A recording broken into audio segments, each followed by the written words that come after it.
अहिल्यानगर जिल्ह्यातील राहाता तालुक्यातील चिंचमळा येथे शिव मल्हार शेतकरी गट आणि पाणी फाउंडेशन यांच्या संयुक्त विद्यमाने शेतकऱ्यांसाठी मार्गदर्शनपर कार्यशाळेचे आयोजन करण्यात आलं।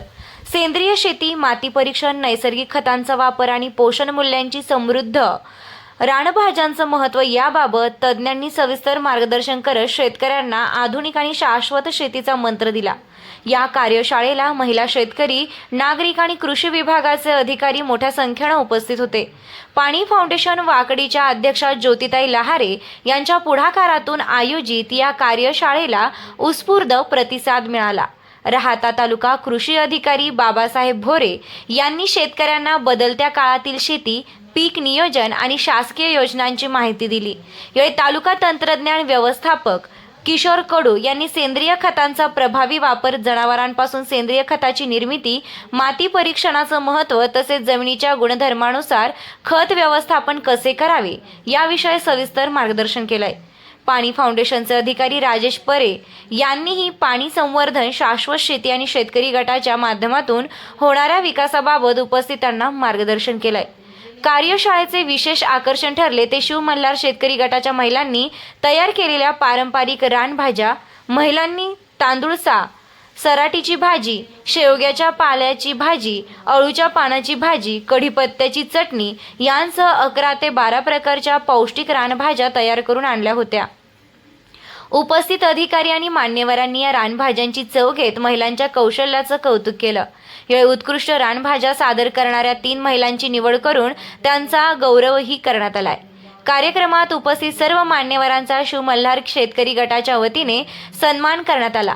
या कार्यशाळेस राहाता तालुका कृषी अधिकारी बाबासाहेब भोरे, मंडळ कृषी अधिकारी रमेश चोपडे, उपकृषी अधिकारी वैशाली अडसूर या कार्यशाळेस राहाता तालुका कृषी अधिकारी बाबासाहेब भोरे, मंडळ कृषी अधिकारी रमेश चोपडे, कृषी अधिकारी वैशाली अडसुरे, सहाय्यक कृषी अधिकारी शोभा पानसरे, तालुका तंत्रज्ञान व्यवस्थापक किशोर कडू, सहाय्यक तंत्रज्ञान व्यवस्थापक राजदत्त गोरे, पाणी फाउंडेशनचे मेंटॉर राजेश परे तसेच वाकडी गावचे उपसरपंच सुरेश जाधव, भागवत शेळके, शिव मल्हार शेतकरी गटाच्या महिला शेतकरी आणि नागरिक मोठ्या संख्येने उपस्थित होते। शाश्वत शेती, सेंद्रिय उत्पादन आणि पारंपरिक अन्न संस्कृतीचा वारसा जपत शेतकऱ्यांना नव्या तंत्रज्ञानाची जोड देणारी ही कार्यशाळा उपस्थितांसाठी निश्चितच प्रेरणादायी ठरली। आपल्याला या ठिकाणी सांगता येते ती म्हणजे आपल्या राहाता तालुक्यामधून एकूण 100 गट तयार झालेले आहेत। म्हणजे आपल्या तालुक्याच्या मानाने आपला तालुका जो आहे तो साधारणतः 61 गावांचा तालुका आहे। 61 गावांच्या ह्या याच्यामध्ये 100 गट तयार झालेले आहेत आणि ती तेवढ्याच ऍक्टिव्हपणे तेवढ्याच या ठिकाणी सहभाग त्या ठिकाणी नोंदवत आहेत। काही काही तालुके जर आपण बघितले तर आपल्यापेक्षा डबल त्या ठिकाणी क्षेत्रफळाने आहेत, गावाच्या संख्येने आहेत, तर त्याच तोडीस तोड इव्हन त्याच्यापेक्षा जास्त त्या ठिकाणी सहभाग आपल्या तालुक्याने या फार्मर कप स्पर्धा ज्या आहेत त्याच्यामध्ये नोंदवलेला आहे। तर त्याबद्दल सर्व या ठिकाणी कृषी विभागामार्फत सर्व आपले गट आहेत, तालुक्यामधले गट आहेत, गटामधले शेतकरी आहेत आणि ते शेतकरी जे आपल्या शेतीवरती डिजिटल शेती शाळेच्या माध्यमातून जे कृषी विद्यापीठमध्ये जे शास्त्रज्ञांनी संशोधन केलेलं असतं त्या संशोधनाचा जो शेतकऱ्यांपर्यंत पोस्ट त्या ठिकाणी शेती शाळेच्या माध्यमातून जे आपण ज्ञान पोचवत आहेत आणि त्या ज्ञानाचा फायदा घेऊन किंवा त्या ज्ञानाच्या आधारे शेतकरी त्या ठिकाणी छोट्या छोट्या गोष्टी जे आपण म्हणतो की त्या छोट्या छोट्या गोष्टी केल्यानंतर त्याच्यामध्ये आपल्याला जो आपल्या उत्पादनामध्ये जो भर पडणार असतो तर तो त्या ठिकाणी भर पडण्यासाठी त्याचा फायदाच होणार आहे। ह्याच्यामध्ये आपण जर बारकाईने बघितलं तर आपल्याला जे शास्त्रज्ञ जे प्रत्येक दिवशीची शेती शाळा आपली 7:30 वाजता जे सुरू होत असते त्या ह्याच्यामध्ये प्रत्येक दिवशीचा विषय हा वेगळा असतो। त्यानंतर तो जो आहे तो विषय प्रत्येक दिवशी वेगवेगळे घेऊन वेगवेगळे आपल्या महाराष्ट्रामधले जे पिकं आहेत, महत्वाची पिकं, तर त्याबाबत त्या शेतीशाळेमध्ये जे संशोधक आहेत म्हणजे आपले जे शास्त्रज्ञ आहेत, विद्यापीठ लेवलचे काही संशोधन संस्था आहेत, त्या संशोधन संस्थाच्या लेवलचे शास्त्रज्ञ आहेत, ते त्या पिकाबाबतचे आधुनिक माहिती किंवा संशोधित माहिती जी संशोधन केंद्र झालं, आपले जे 4 विद्यापीठ आहेत प्लस मत्स्य विद्यापीठ आहे, पशुसंवर्धन विद्यापीठ आहे, हे जे 4-5 आपल्या कृषीच्या संदर्भात अलाइड डिपार्टमेंट आहेत, तर ह्या विद्यापीठामध्ये जो संशोधन झालेला आहे एका म्हणजे पर्टिक्युलर पिकाचं जे एका गुण वैशिष्ट्याचं, तर त्याबाबत आपल्याला त्या ठिकाणी मार्गदर्शन मिळत असते. परंतु कीड येऊच नाही त्या अगोदरच आपण त्याचं नियंत्रण केलं पाहिजे. आता गटाने जो दशपर्णी अर्क तयार केलेला आहे ती फवारणी कधी करायची, कीड आल्यानंतर की अगोदर? बघा, महिलांना सर्व त्या ठिकाणी माहिती, कीड येण्याच्या अगोदरच आपल्याला ती फवारणी करायची. त्यामध्ये 10 प्रकारच्या अत्यंत कडू वनस्पती त्या महिलांनी स्वतः ते केलेलं आहे. त्यांनी स्वतः ते त्या ठिकाणी वनस्पती तोडलेला आहे, रोज त्या ठिकाणी ढवळलेला आहे. तर ते औषध फवारल्यानंतर दशपर्णी अर्क कीडच त्या शेतामध्ये त्या ठिकाणी येणार नाही. म्हणजे कीड आल्यानंतर त्या ठिकाणी नियंत्रण करण्या अगोदर कीडच नाही आली पाहिजे, त्यासाठी दशपर्णी अर्काचा वापर त्या ठिकाणी आपल्याला करायचा आहे. त्याचबरोबर आता जे आपण कामगंध सापळे त्या ठिकाणी वापरणार आहोत, साधारणतः पीक उगवून आल्यानंतर 8 ते 10 दिवसानंतर आपल्याला ते कामगंध सापळे शेतामध्ये उभारायचे. आता ते उभारल्यानंतर काय होणार की आता कोणत्या किडीचा जर आपण जीवनक्रम बघितला तर अंडी, आळी, कोश आणि पतंग या 4 अवस्थेमध्ये त्या ठिकाणी किडीचा जीवनक्रम असतो. आणि सर्वात घातक अवस्था कोणती? आळी अवस्था आहे. परंतु आळी तयारच होऊ नये, त्यामुळं जे अंडी टाकण्याचं काम असतं तेच आपल्याला त्या ठिकाणी थांबवायचंय. आता त्या फेरोमोन सापळ्यामध्ये आता बऱ्याच शेतकऱ्यांनी भाजीपाल्याला शेतकरी ते वापरतात, तर पतंग त्यामध्ये अडकले जातात. कोणते पतंग अडकतात? तर नर पतंग त्या ठिकाणी त्याचे अडकणारे. जर नर पतंग आपण पकडले तर नर आणि मादी पतंगचं त्या ठिकाणी मिलन होणार नाही आणि जे अंडी टाकण्याचं काम आहे तेच त्या ठिकाणी होणार नाही. आता याचे पण फोटोग्राफ्स आम्ही त्या ठिकाणी काढणार आहे. त्याचबरोबर आता किती लावायचे आपल्याला कामगंध सापळे, तर इकडे आपल्याला 4 कामगंध सापळं त्या ठिकाणी वापरायचे आणि आपल्या पिकापासून साधारणतः 1.5 फूट उंचीवर त्या ठिकाणी आपण ते कामगंध सापळे लावणार आहोत. त्याचबरोबर टीओ साहेबांनी पण सांगितले की चिकट सापळे त्याच्यामध्ये 15 पिवळे आणि 5 निळे हे चिकट सापळे आपल्याला शेतामध्ये वापरायचे. सोयाबीन मध्ये ज्या रस शोषण करणारे किडे असतात, मावा, तुडतुडे, फुलकिडे किंवा पांढरी माशी, या किडींच्या नियंत्रणासाठी आपण ते चिकट सापळे एकरी 20 त्या ठिकाणी वापरणार आहोत. त्याची उंची पण साधारणतः पिकापासून 1 फूट उंचीवर आपल्याला त्या ठिकाणी ठेवायचे. त्यानंतर पक्षी थांबे पण आपल्याला लावायचे. पक्षी थांबे लावत असताना आपली एकरी ते किती 20 पक्षी थांबे उभे करायचे. आता आपली मराठीमध्ये म्हण आहे की शत्रूचा शत्रू हा आपला मित्र असतो. त्याच पद्धतीने आपण पक्षी थांबे उभे केल्यानंतर त्याच्या पक्षी येऊन बसणार आणि ज्या आपल्या सोयाबीन मध्ये ज्या आळ्या दिसतात त्याचं नियंत्रण नैसर्गिक पद्धतीने होणार आहे. म्हणजे आपल्याला आली कीड की मार फवारा याच्यातून बाहेर येऊन कीड पिकावर येऊच नाही याचं नियंत्रण त्या ठिकाणी आपण या ठिकाणी गट त्या ठिकाणी करणार आहे. हे सर्व डेमो प्लॉट तुम्हाला या ठिकाणी बघायला भेटतील. आपले साधारणतः 15 शेतकरी गटामध्ये आहे. संपूर्ण शेतकरी या गोष्टी शेतामध्ये वापरणार आणि त्याचे निकाल काय येतात, सोयाबीनचे उत्पादन कसं वाटतं. मी जिथे त्याने विनंती करतो की ज्यावेळी आपलं त्या ठिकाणी सोयाबीन निघेल त्यावेळी पण आपण असाच कार्यक्रम आयोजित करून आपली यशोगाथा आपण त्या ठिकाणी मांडू. आता मी जास्त या ठिकाणी वेळ घेत नाही. आपले करत असताना हा गट त्या ठिकाणी संपूर्ण महिलांचा गट आहे. आता तुम्ही जर बघित असाल सर्वांच्या साड्या त्या ठिकाणी सेम आहे, म्हणजे त्यांची विचारधारा आपल्या गटाची त्या ठिकाणी चांगली असून शेतकरी गटाने जे कामं करायचे होते, सुरुवातीला एकत्रित गट बांधणी, त्यानंतर एकत्रित निविष्ठा खरेदी, त्याच्यामध्ये बियाणं खरेदी असेल, खते खरेदी असतील, त्यानंतर औषधं खरेदी असतील, हे सर्व खरेदी गटाने एकत्रित केलेली आहे आणि गटाचं काम त्या ठिकाणी चांगलं आहे. प्रथमतः मी सर्वांना विनंती करेल की या गटांचा त्या ठिकाणी उत्साह वाढवण्यासाठी सर्वांनी टाळ्या वाजवून आपण त्यांचं अभिनंदन त्या ठिकाणी केलं पाहिजे. जरी आपली पहिली मिटिंग असली तर निश्चित ज्या वेळेला आपली पीक निघाल्यानंतरची मिटिंग असेल, उत्पादन हा गट त्या ठिकाणी वाढवल्याशिवाय राहणार नाही. एकत्रित निविष्ठा खरेदी गटाने केल्यामुळं गटाला त्या ठिकाणी डिस्काउंट मिळालेला आहे. मी त्या ठिकाणी मेंटर म्हणून या गटाचं काम करतो. महिलांना मी सांगितलं होतं की जर साडी आपण 1 खरेदी केली तर आपल्याला डिस्काउंट मिळतो का? नाही. आणि जर 10 साड्या खरेदी केल्या तर डिस्काउंट मिळतो. हे लॉजिक जर तुम्ही स्वतःच्या त्या ठिकाणी खरेदीसाठी वापरत असाल तर ते शेतीमध्ये का वापरू नये. तर सर्व आपल्या गटातील महिलांनी एकत्रित येऊन सर बियाण्याची खरेदी, त्याबरोबर खतांची खरेदी आणि औषधाची खरेदी गटाने एकत्रित केली आणि चांगला डिस्काउंट या गटाला त्या ठिकाणी मिळाला. त्याचबरोबर काम करत असताना विद्यापीठाच्या शिफारशीनुसार ज्या जैविक निविष्ठा किंवा नैसर्गिक पद्धती शेतीमध्ये वापरल्या पाहिजे, तर त्या ठिकाणी वैयक्तिक शेतकरी वापरायला त्या ठिकाणी अडचणी येतात. परंतु ह्या गटाने दशपर्णी अर्क त्या ठिकाणी तयार केला. त्याचे व्हिडिओ आपल्या ग्रुपवर त्या ठिकाणी फिरले असेल असं मला वाटतं. तर दशपर्णी अर्क आपल्या गटाने तयार केला आणि फवारणी त्याची झालेली असेल किंवा होईल तर दशपर्णी अर्क त्या ठिकाणी गटाने तयार केला. त्याचबरोबर सोयाबीनची पेरणी ही आपल्याकडे 12 इंचवर मोठ्या प्रमाणात केली जाते, परंतु विद्यापीठ शिफारस आहे की 18 इंचवर त्या ठिकाणी सोयाबीनची पेरणी केली पाहिजे, तर गटातील संपूर्ण सदस्यांनी, महिला सदस्यांनी त्यांची पेरणी ही 18 इंचावर झालेली आहे. त्याचबरोबर खत व्यवस्थापन करताना माती परीक्षण करूनच आपण खत सोयाबीन मध्ये वापरला पाहिजे. तर गटाने माती परीक्षण पण त्या ठिकाणी केलं पाहिजे.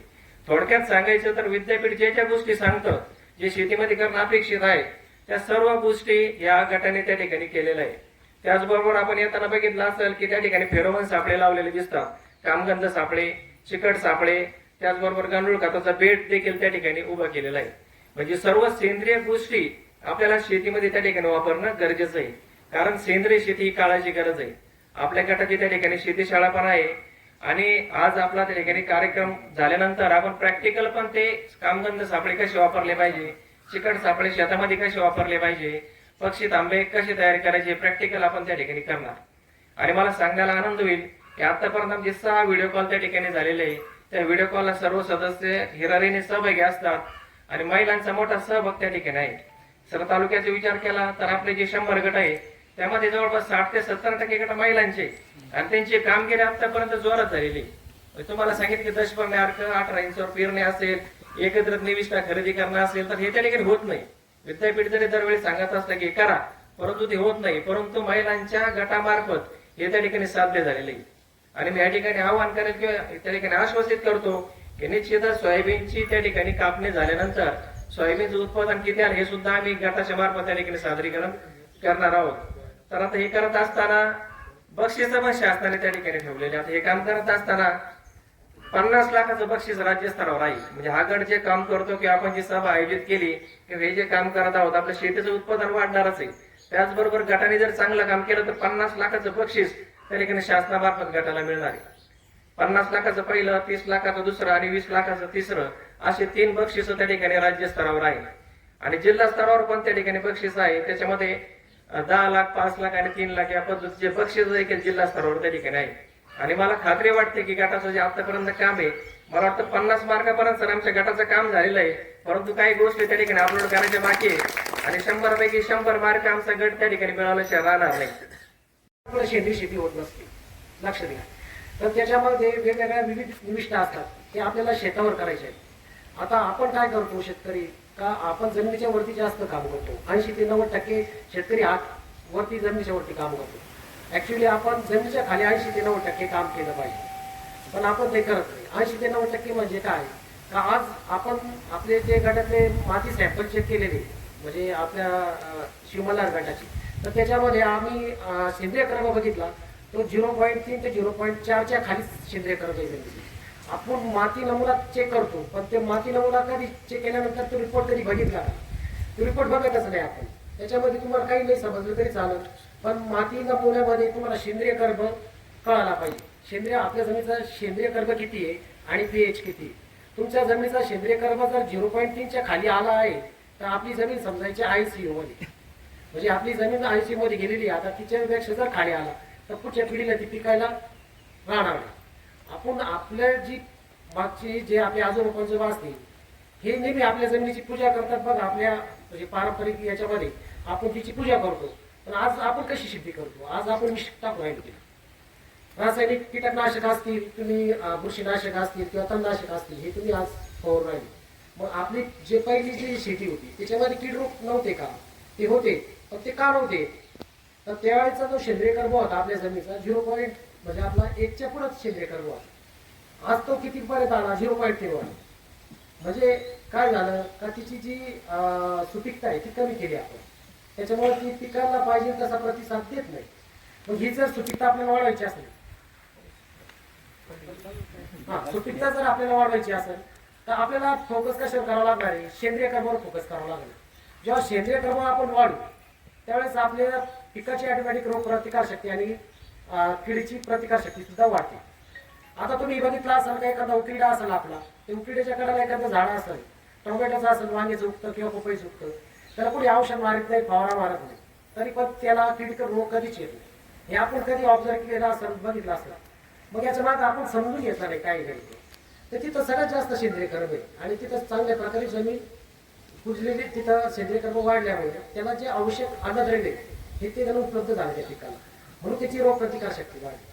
आता तुम्ही बघितलं असेल जी मारलेली गाय आणि मुक्ता गोट्यातली गाय, तर याच्यामध्ये फरक असतो.